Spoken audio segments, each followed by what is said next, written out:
ஒன்றும் இல்லாமலிருந்து நம்மை படைத்ததனால் அவரை அன்பு செய்வதும் அவருக்கு நன்றி செலுத்துவதும் அவரை ஆராதிப்பதும் நம்முடைய கடமை. அதை நம்ம கட்டாயம் செய்யணும். ஆனால் கடவுள் நம்மை படைத்தது அன்பினால்.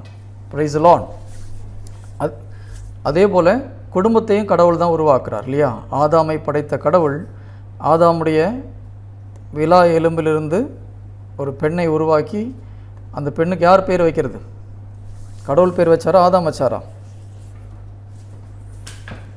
கடவுள் பேர் வைக்கல, ஆதாம் தான் வைக்கிறார் இல்லையா? தன்னுடைய மனைவிக்கு பேர் வைக்கிறது ஆதாம் தான் வைக்கிறார். ஏன்னா ஆதாமுக்கு ஒரு ஸ்பெஷல் டியூட்டி கடவுள் கொடுத்துருந்தார் இல்லையா? ஆதாமை கடவுள் படைத்து முதல்ல தோட்டத்தில் வச்ச அப்புறம் சொல்கிறார், எல்லா விலங்குகளுக்கும் பறவைகளுக்கும் போய் பேர் வைன்றார். பேர் வைக்கிறது ரொம்ப முக்கியம். குடும்பத்தில் நிறைய பெற்றோர்கள் கண்ட பேரையும் வைக்கிறாங்க. ஒரு சில பெற்றோர்கள் அர்த்தமில்லாத பேர், சினிமா ஸ்டார் பேர்லாம் வைக்கிறாங்க. அது கிறிஸ்தவர்களுக்கு அழகல்ல. பேருக்கு நிறைய